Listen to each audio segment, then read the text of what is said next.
protein.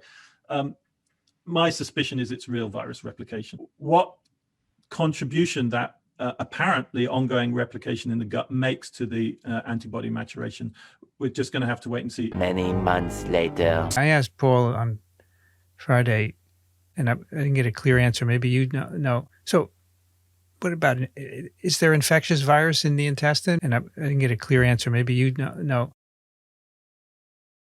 I don't want to say too much because it's still a little too preliminary.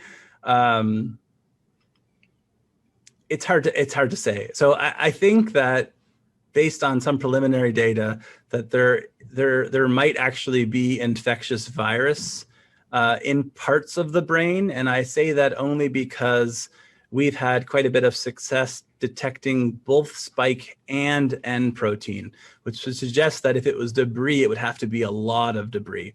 But that result goes against the inability to pick up plaque-forming units. So I'm not entirely sure where that comes from. Don't worry about any of that stuff. Vincent's got this all figured out.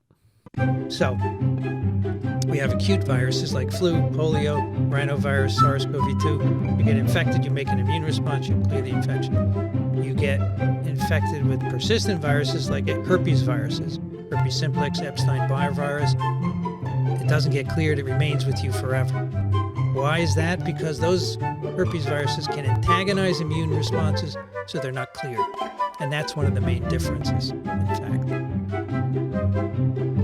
And there's strong suspicion that SARS-CoV-2 messes around with the immune system in ways that are being discovered. So it kind of makes sense that antivirals are going to be hard all the time. We have a lot against the viruses that infect you for a long time, like HIV and herpes viruses, right? But the acute ones like this are tough, as Matt said, because you got to get it.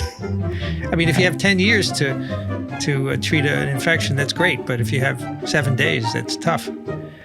I actually wondered how you felt about one of the sentences they had in the introduction about this, where they say, in adults, there's increased recognition that the gut serves as a nidus for SARS-CoV-2. No, I think it avoids saying that it's reproducing there, right? It does, yeah. Well, they do say at the end, we can't prove that it's reproducing there. We need more work. And I think that's a fine way to put it, right? If they said the virus is reproducing there, that wouldn't be correct because we don't have that data, right?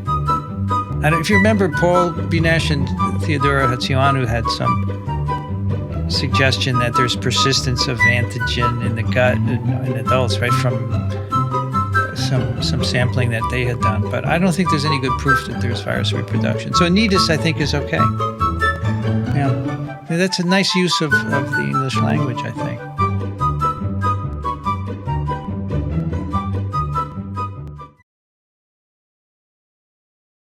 It's also a huge anatomical site, and it's absolutely possible to miss the spots of virus replication when you're taking a biopsy.